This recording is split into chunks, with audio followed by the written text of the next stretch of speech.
Hello दोस्तों, मैं हूं Rakesh Kumar. Saraswati senior secondary school के इस यूट्यूब चैनल पर आपका स्वागत। आज हम बात करेंगे कक्षा 12 के पॉलिटिकल साइंस के जो खंड है ब है, उसके अंदर इकाई फर्स्ट के अंदर भारत के संविधान और उसकी विशेषताओं के बारे में आज हम अध्ययन करेंगे। और उसी के अंदर एक चैप्टर है, उसका नाम है प्रस्तावना। प्रस्तावना के बारे में हम आज विस्तार रूप से चर्चा करेंगे। प्रस्तावना जो है कहाँ से ली गई है, इसकी भाषा शैली क्या है और कौन कौन से केसों में जो है प्रस्तावना का संविधान का भाग बताया है, उसके बारे में हम आज विस्तार रूप से चर्चा करेंगे। चलिए आइए हम बात करते हैं प्रस्तावना की। प्रस्तावना जो है अमेरिकी संविधान के समान ही भारतीय संविधान निर्माताओं ने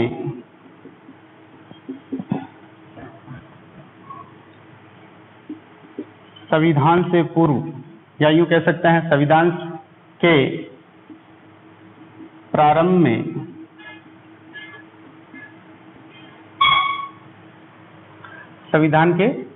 में प्रस्तावना को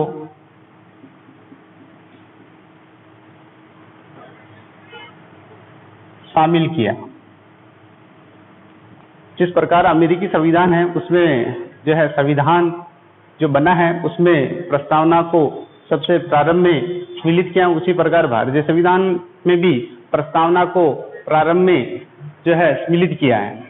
ठीक है, आगे हम बात करेंगे। ये जो प्रस्तावना है, प्रस्तावना की भाषा व शैली और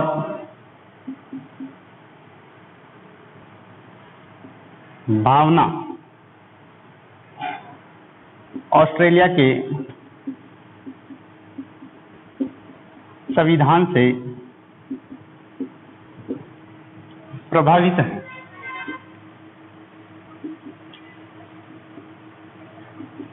कहां से प्रभावित हैं दोस्तों? ऑस्ट्रेलिया के संविधान से प्रभावित हैं। यानी इसकी जो प्रस्तावना की जो भाषा है, उसकी जो शैली है, उसकी जो भावना है, वो कौन से देश से प्रभावित हैं? तो ऑस्ट्रेलिया से प्रभावित है। कहां से प्रभावित हैं? ऑस्ट्रेलिया के संविधान से प्रभावित हैं। ठाकुर दुर्गादास भार्गव ने कहा, प्रस्तावना संविधान का महत्वपूर्ण भाग है। क्या कहा विद्यार्थियों? प्रस्तावना संविधान का महत्वपूर्ण भाग बताया है। और क्या बताया है? और प्रस्तावना को संविधान की आत्मा कहा। क्या कहा विद्यार्थियों? आत्मा। और ये किसने कहा है? ठाकुर दुर्गादास भार्गव ने। प्रस्तावना संविधान का महत्वपूर्ण भाग है, ये बात बताई। और क्या बताई? प्रस्तावना को संविधान की आत्मा कहा। प्रस्तावना संविधान की क्या है? आत्मा है। ये बात कौन कहते हैं? ठाकुर दुर्गादास भार्गव जो है संविधान में जो प्रस्तावना है उसको आत्मा कहते हैं। आगे हम बात करेंगे। प्रस्तावना को और किस नाम से पुकारा जाता है उसकी बात हम करते हैं।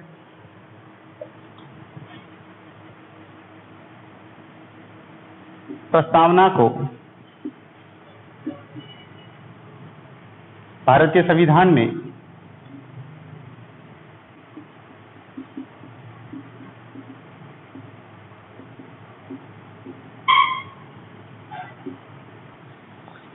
सार, भूमिका,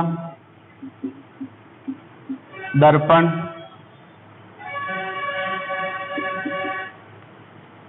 परिचय पत्र, संविधान की आत्मा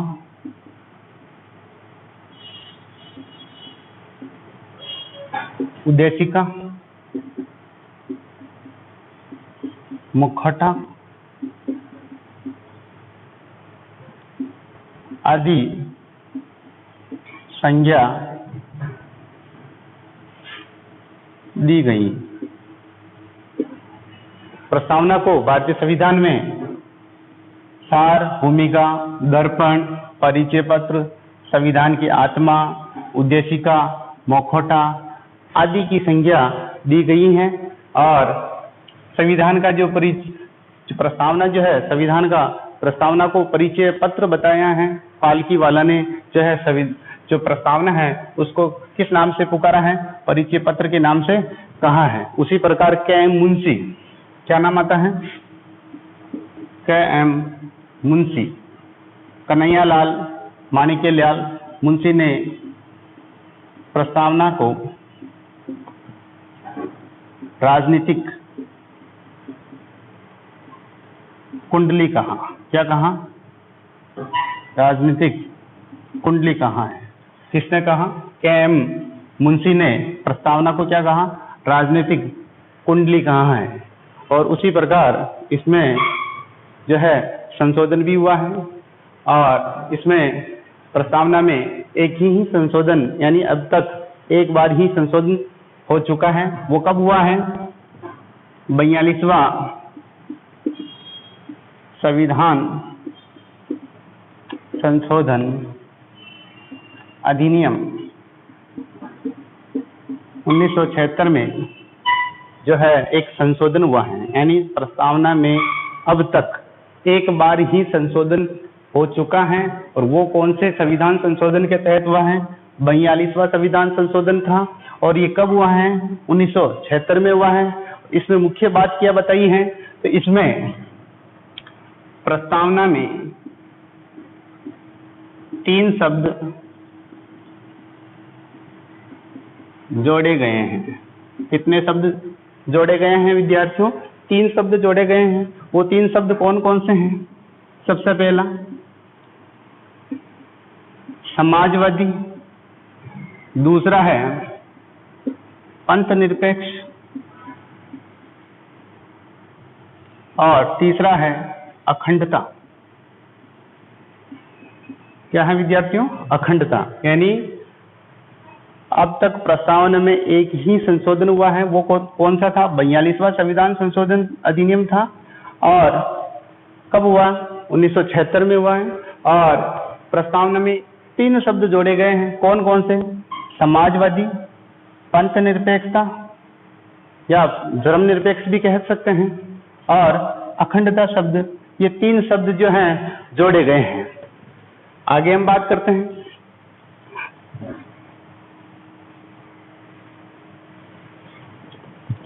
और क्या कहा जाता है प्रस्तावना को? प्रस्तावना को संविधान का प्रकाश स्तंभ भी कहा जाता है। क्या कहा जाता है? प्रस्तावना को संविधान का प्रकाश स्तंभ भी कहा जाता है। क्योंकि प्रस्तावना से ही हमें ये ज्ञात होता है कि हम आगे क्या करेंगे, हमारा उद्देश्य क्या रहेगा, आदि चीजों के बारे में हमें जानकारी कब प्राप्त होगी? प्रस्तावना से होगी। प्रस्तावना से ही हमें ये ज्ञात होगा कि हमारा संविधान जो है, संविधान को कब लागू किया गया, ये कब लागू होगा, आदि जो बातें हैं वो सब किस में उल्लेखित हैं? प्रस्तावना में उल्लेखित है। किस में उल्लेखित है? प्रस्तावना में। जो हमारा संविधान है उसको लागू कब किया गया, ये भी जो बात है ये किस में उल्लेखित है? प्रस्तावना में इसका उल्लेख किया गया है। तो ये क्या है? एक प्रकाश स्तंभ के रूप में जो है संविधान का क्या कहा जा सकता है? प्रकाश स्तंभ कहा जाता है। क्यों कहते हैं? क्योंकि हम आगे क्या करेंगे, हमारा भविष्य क्या होगा, आदि जो है इन सभी का उल्लेख किसमें किया गया है? प्रस्तावना में किया गया है। और ये जो प्रस्तावना है इस पर विश्व की जो 3 क्रांतियां हुई हैं उनका प्रभाव इस प्रस्तावना पर पड़ता है। कौन कौन सी क्रांतियां में उसके बारे में हम बात करेंगे।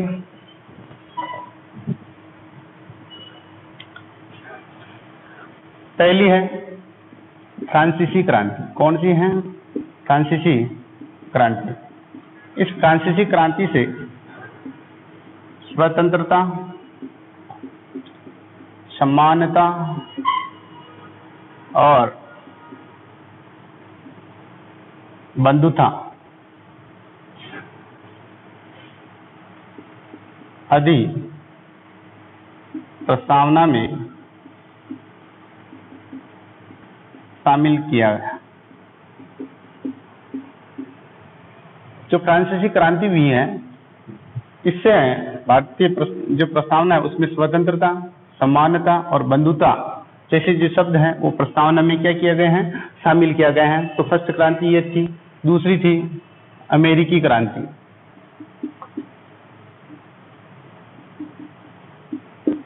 अमेरिकी क्रांति से राजनीतिक स्वतंत्रता को प्रस्तावना में शामिल किया गया। अमेरिकी क्रांति से क्या किया गया शामिल? राजनीतिक स्वतंत्रता, व्यक्तिगत जो स्वतंत्रता है वो अमेरिकी क्रांति से भारतीय प्रस्तावना में सम्मिलित किया गया है। तीसरी जो क्रांति थी वो थी रूसी क्रांति। कौन सी है? रूसी क्रांति। रूसी क्रांति से प्रस्तावना में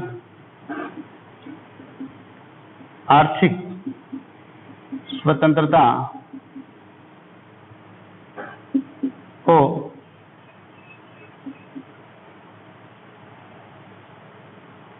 शामिल किया गया। ये तीनों क्रांतियां हुई थी। इन तीनों से हमने जो है इन शब्दों को हमने जो है प्रस्तावना में शामिल किया है। आगे हम बात करेंगे हमारी प्रस्तावना क्या है, उसमें कौन कौन से शब्दों का उल्लेख किया गया है, उसके बारे में हम विस्तार से जानकारी प्राप्त करेंगे। जो हमारी भारत के अंदर जो संविधान जो बना है उसकी प्रस्तावना में जो कौन कौन से शब्द हैं, उन शब्द या उस प्रस्तावना में क्या क्या लिखा है उसके बारे में हम आज विस्तार से जानकारी प्राप्त करेंगे। हमारी जो भारतीय संविधान की जो प्रस्तावना है उसमें जो फर्स्ट लाइन है वो ये लिखी हुई है, हम भारत के लोग भारत को एक संपूर्ण प्रभुत्व संपन्न समाजवादी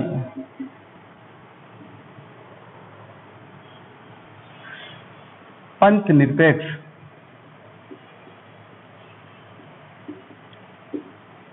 लोकतंत्रात्मक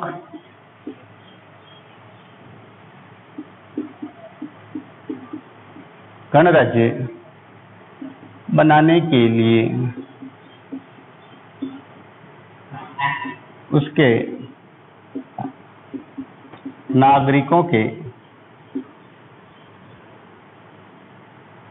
यानी प्रस्तावना में फर्स्ट लाइन क्या है, हम भारत के लोग भारत को संपूर्ण प्रभुत्व संपन्न समाजवादी पंथ निरपेक्ष लोकतंत्रात्मक गणराज्य बनाने के लिए उसके नागरिकों को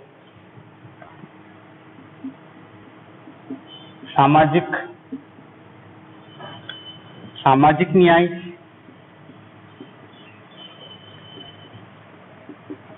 आर्थिक न्याय और राजनीतिक न्याय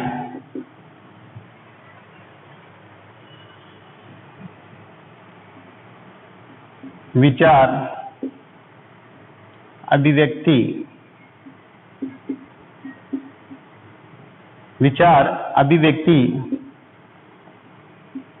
विश्वास धर्म और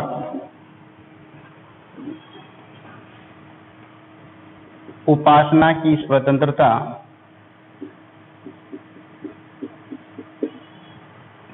विचार, अभिव्यक्ति, विश्वास, धर्म और उपासना की स्वतंत्रता, प्रतिष्ठा,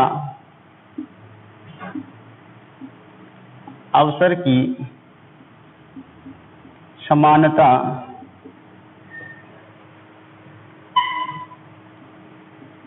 प्राप्त करने के लिए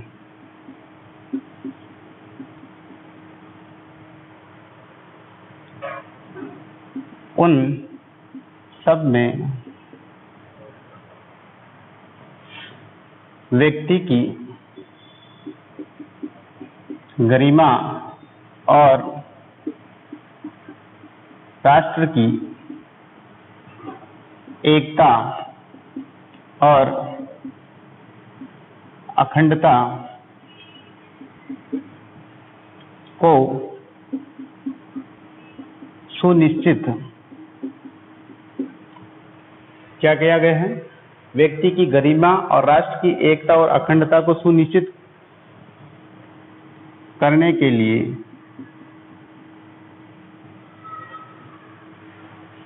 या करने के लिए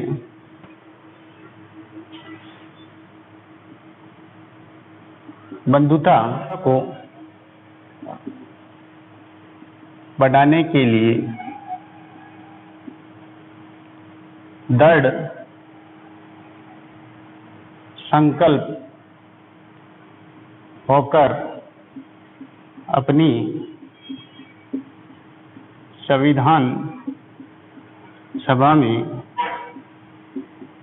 आज दिनांक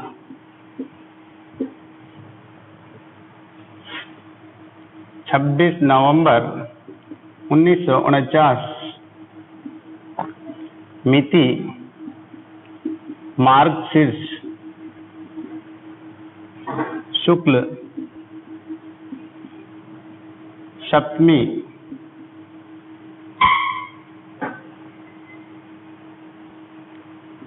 2006 विक्रमी को अतद द्वारा इस संविधान को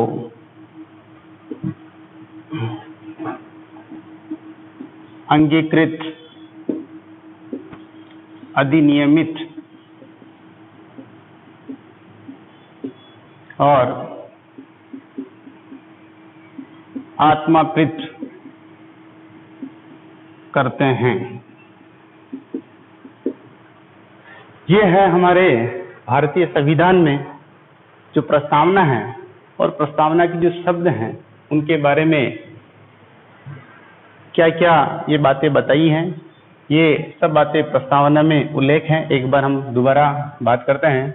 हम भारत के लोग भारत को संपूर्ण प्रभुत्व संपन्न समाजवादी अंतर्निरपेक्ष लोकतंत्रात्मक गणराज्य बनाने के लिए उसके नागरिकों को सामाजिक, आर्थिक, राजनीतिक न्याय, विचार, अभिव्यक्ति, विश्वास, धर्म और उपासना की स्वतंत्रता, प्रतिष्ठा, अवसर की समानता प्राप्त करने के लिए उन सब में व्यक्ति की गरिमा और राष्ट्र की एकता और अखंडता को सुनिश्चित करने के लिए, बंधुता को बढ़ाने के लिए दृढ़ संकल्पित होकर अपनी इस संविधान सभा में आज दिनांक 26 नवंबर 1949 मिति मार्गशीर्ष शुक्ल सप्तमी 2006 विक्रमी को अतद द्वारा इस संविधान को अंगीकृत, अधिनियमित और आत्माकृत करते हैं। ये हमारे भारतीय संविधान में इन शब्दों का उल्लेख किया गया है। अब हम बात करेंगे एक एक शब्दों के बारे में। सबसे पहला आता है हम भारत के लोग, यानी ये अपने आप में ही जो है लग रहा है कि हम भारत के लोगों से मतलब है we the people of India, हम भारत के लोग। यानी इससे ये पता चल रहा है कि जो भारत की जो जनता है वो सबसे क्या है, सुप्रीम है। भारत की जनता क्या है, सुप्रीम है। हम भारत के लोग, यानी भारत के लोगों के माध्यम से ही इस संविधान को बनाया गया है।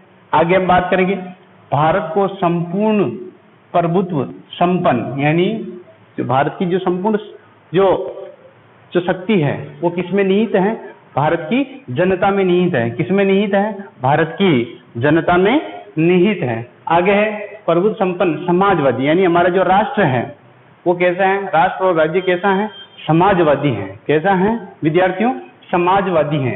आगे पंथ निरपेक्ष, पंथ निरपेक्ष से यहाँ तात्पर्य है कि हमारा जो देश है वो कैसा है, पंथ निरपेक्ष है, या यूं कह सकते हैं धर्म निरपेक्ष है। यानी इसमें राज्य का कोई धर्म नहीं होता है, जबकि राज्य सभी धर्मों का क्या करता है, आदर करता है। पंथ निरपेक्षता से यहाँ तात्पर्य है कि राज्य का कोई धर्म नहीं होता है, जबकि राज्य सभी धर्मों का क्या करता है, आदर करता है।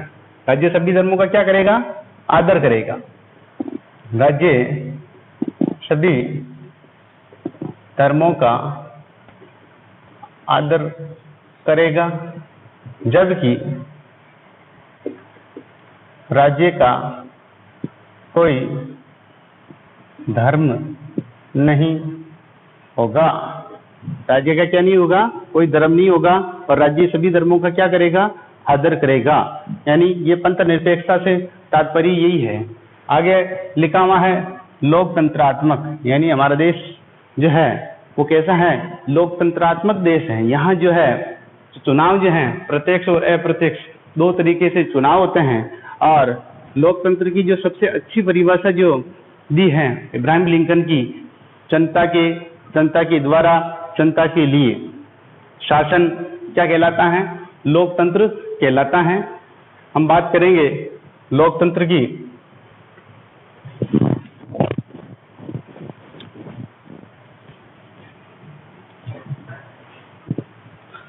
लोकतंत्र की जो परिभाषा है, सर्वप्रथम बिनानी विचारक, कौन था विद्यार्थियों, बिनानी विचारक बनियान ने, कौन है विद्यार्थियों, बनियान ने इसको परिभाषित किया है।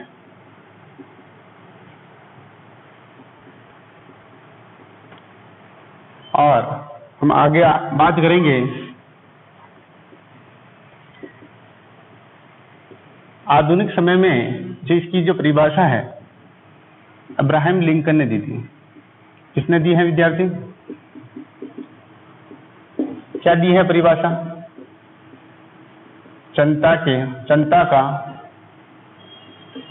जनता द्वारा जनता के लिए शासन क्या कहलाता है विद्यार्थियों, लोकतंत्र कहलाता है। यानी जनता का ही कोई कैंडिडेट खड़ा होता है, यानी अपने में से ही जो है कोई उम्मीदवार खड़ा होगा, और जनता के द्वारा ही उसका क्या होगा, चुनाव होगा। जनता के द्वारा ही उसका क्या होता है, चुनाव होता है, निर्वाचन होता है, और वो व्यक्ति जनता के लिए क्या करता है, कार्य करता है। उसे ही हम क्या कहते हैं, लोकतंत्र। लोकतंत्र से तात्पर्य है लोगों का शासन। तो ये जो परिभाषा थी इब्राहिम लिंकन ने दी थी, और सर्वप्रथम किसने दी है, बिनानी विचारक बनियान ने दी थी, और आधुनिक रूप में इब्राहिम लिंकन का नाम आता है। आगे जो लिखा हुआ है ये था लोकतंत्रात्मक शासन के बारे में हमने बात की। आगे लिखा हुआ है गणराज्य बनाने के लिए। गणराज्य से तात्पर्य है गणराज्य से तात्पर्य है हमारा जो संविधान है वो कैसा है, वंशानुगत ना होकर कैसा है, निर्वाचित है। कैसा है, भारतीय संविधान वंशानुगत ना होकर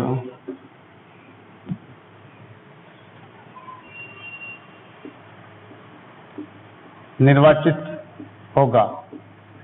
यानी प्राचीन समय में तो राजतंत्र था, तो ऐसी स्थिति में जो राजा का बेटा होता था वही क्या बनता था, राजा बनता था। लेकिन आधुनिक जो समय के अंदर हमने जो है लोकतंत्र शासन प्रणाली अपनाई है, और लोकतंत्र के अंदर ही हमने कहा था गणराज्य।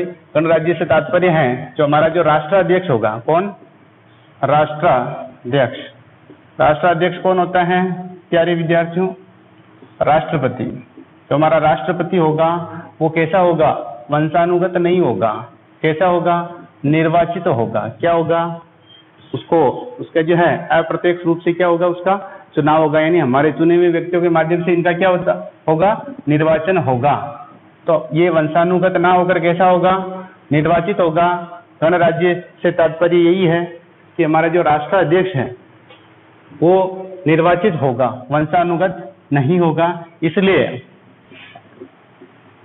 राष्ट्रपति देश का प्रथम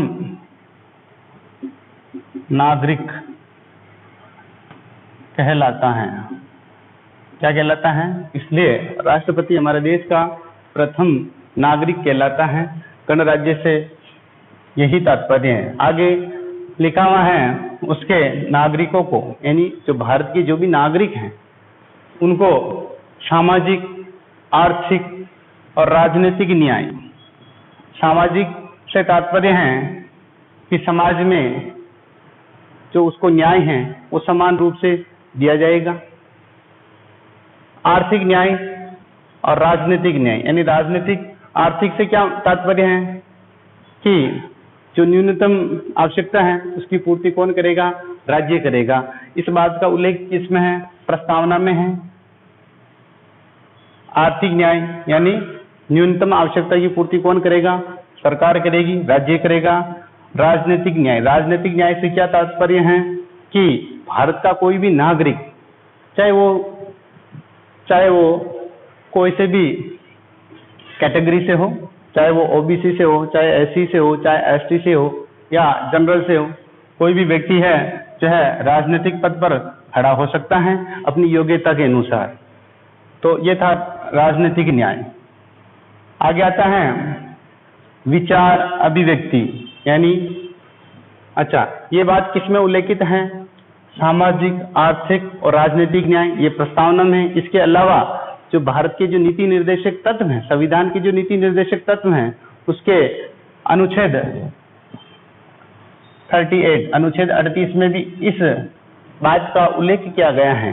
किसका, सामाजिक, आर्थिक और राजनीतिक न्याय का उल्लेख अनुच्छेद 38 में भी जो है किया गया है। आगे है विश्वास, विचार अभिव्यक्ति। विचार अभिव्यक्ति से तात्पर्य है भारत का नागरिक लिखित, मौखिक और सांकेतिक रूप से सरकार की आलोचना कर सकता है। यानी विचार अभिव्यक्ति से क्या तात्पर्य है, ये भारत के संविधान में जो प्रस्तावना है इसमें इस बात का उल्लेख किया गया है। और जो भारत के जो संविधान के अनुच्छेद जो 19 हैं, अनुच्छेद 19 के फर्स्ट के अंदर भी जो 6 प्रकार की स्वतंत्रता दी गई है, उसमें सबसे पहली जो स्वतंत्रता है वो यही है, विचार अभिव्यक्ति की स्वतंत्रता। तो ये भारतीय संविधान के अनुच्छेद 19(1) के भाग के में इस बात का उल्लेख किया गया है, इस बात को बताया गया है, और इस बात को प्रस्तावना में भी इस बात का उल्लेख किया गया है। विचार अभिव्यक्ति इससे तात्पर्य है जो नागरिक हैं वो सरकार के प्रति लिखित, मौखिक और सांकेतिक रूप से क्या कर सकता है प्यारे विद्यार्थियों, आलोचना कर सकता है। यहाँ विचार और अभिव्यक्ति से यही तात्पर्य है। आगे है विश्वास, धर्म और उपासना की स्वतंत्रता।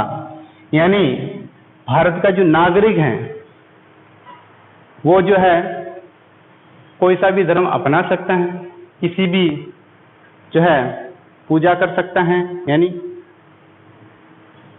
हम बात करें तो जो भारत के नागरिक हैं वो चाहे हिंदू हो, चाहे मुस्लिम हो, चाहे सिख ईसाई हो, वो कोई सा भी धर्म अपना सकता है और उसकी उपासना कर सकता है। इसका तात्पर्य यहाँ पर यही है।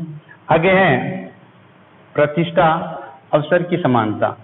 इससे क्या तात्पर्य है कि हर व्यक्ति को जो है उसकी प्रतिष्ठा और अवसर की समानता मिलेगी। यानी प्रत्येक व्यक्ति को अपनी योग्यता के अनुसार उसको सामाजिक रूप से, आर्थिक रूप से और राजनीतिक रूप से उसको क्या मिलेगी, समानता के अवसर प्राप्त होंगे।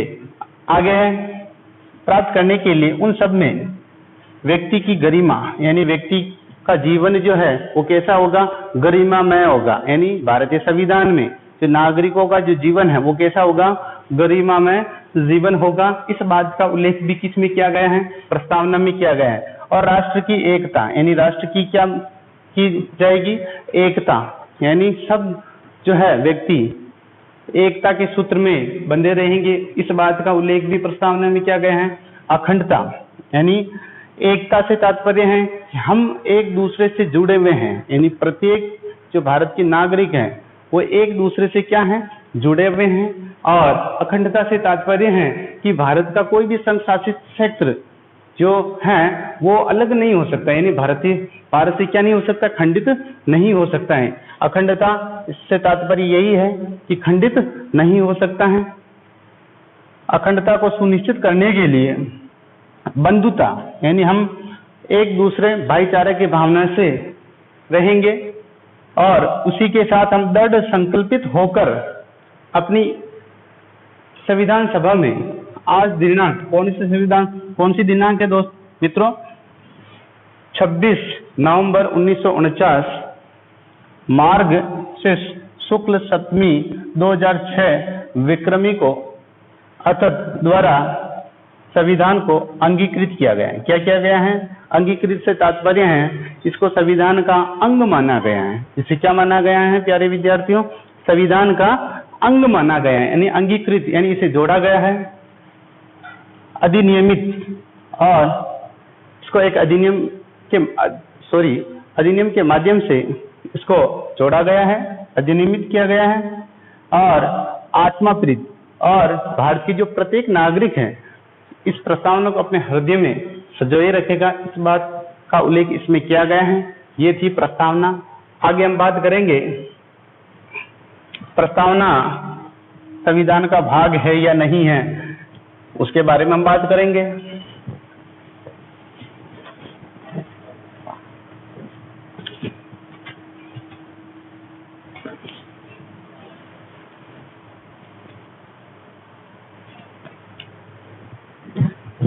सबसे पहले 1960 में एक बेरूबाड़ी जो केस होता है उसमें जो सर्वोच्च न्यायालय है वो अपने निर्णय में कहता है कि प्रस्तावना जो है संविधान का भाग नहीं है। सबसे पहले जो एक केस होता है बेरूबाड़ी,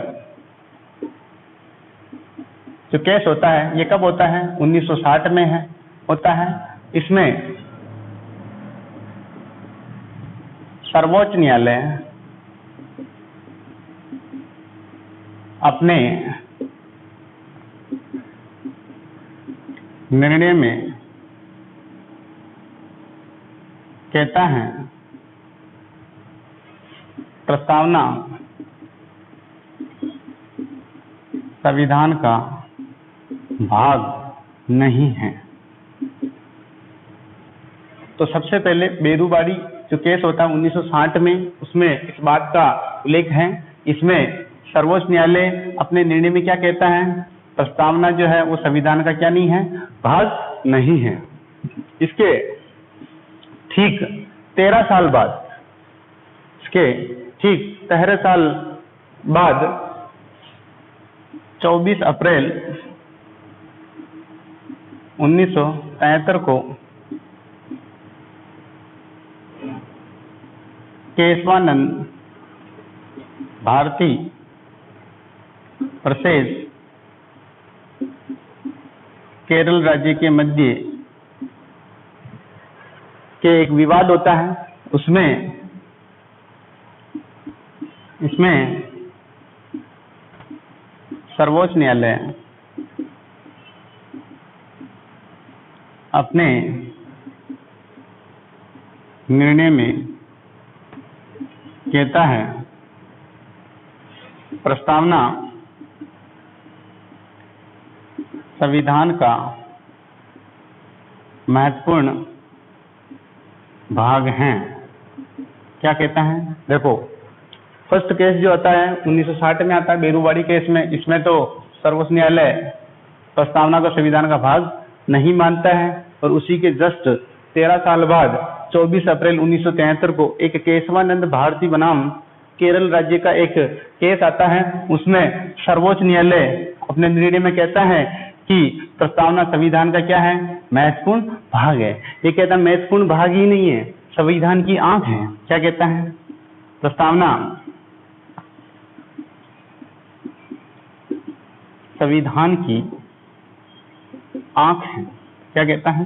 प्रस्तावना संविधान की आंख है। इस बात का उल्लेख भी जो है 1973 के केस में सर्वोच्च न्यायालय कहता है कि इसमें परिवर्तन हो सकता है, इसमें संशोधन यानी प्रस्तावना में संशोधन किया जा सकता है। इस बात का उल्लेख भी किसमें किया गया है? इस 1973 के केस में किया गया है। उसी में मैंने आपको पहले बताया था कि एक 42वां संविधान संशोधन हुआ था 1976 में। उसमें प्रस्तावना में संशोधन किया गया है और प्रस्तावना में 3 शब्द नए जोड़े गए हैं। उसमें समाजवादी, कौन सा शब्द था? समाजवादी, पंथ निरपेक्ष और अखंडता, इन शब्दों को जोड़ा गया है। कौन सा संशोधन था? 42वां था। कब हुआ था? 1976 में हुआ था। और इसमें परिवर्तन किया जा सकता है, इस बात का जो है उल्लेख 1973 के केस में किया गया था। इसी के जस्ट बाद एक केस और आया 1994 को, SR Bombay versus union of India. इसमें भी जो है प्रस्तावना को संविधान का भाग बताता है, यानी प्रस्तावना क्या है? संविधान का भाग बताता है। ये तीसरा केस था। ठीक है, आगे हम बात करेंगे।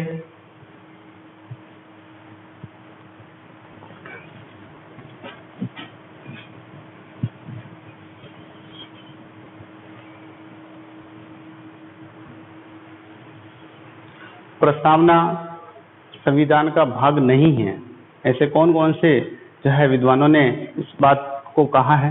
तो सबसे पहले चंद्रचूड़ जैसे न्यायाधीशों ने प्रस्तावना को संविधान का भाग नहीं माना। इन्होंने कहा है कि प्रस्तावना भारतीय संविधान के किसी अनुच्छेद में इसका उल्लेख नहीं किया गया है, इसलिए प्रस्तावना संविधान का भाग नहीं है।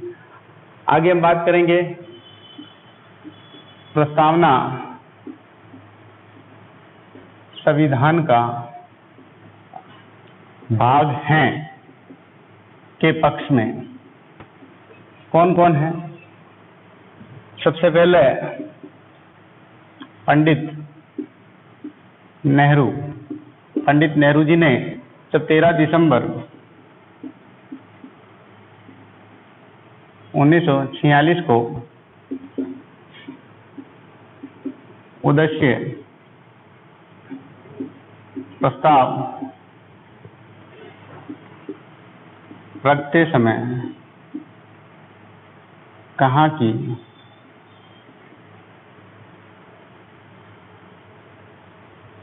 प्रस्ताव यह है कि प्रस्तावना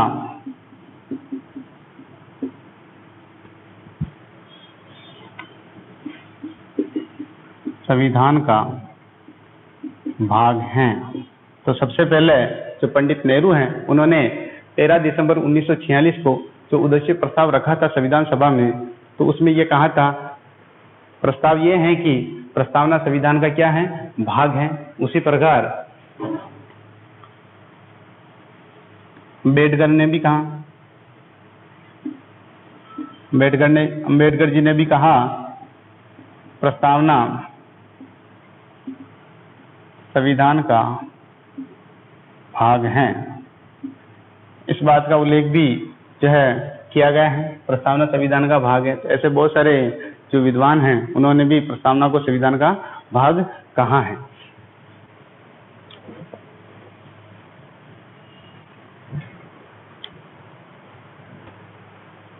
इसी के साथ आज हमारी क्लास यही खत्म होती है और तब तक आप घर पर बैठकर अपने नोट्स को उतारकर इन ऑनलाइन क्लासों का फायदा लें और कल मिलेंगे नेक्स्ट टॉपिक के साथ। तब तक stay home, stay safe. Thank you.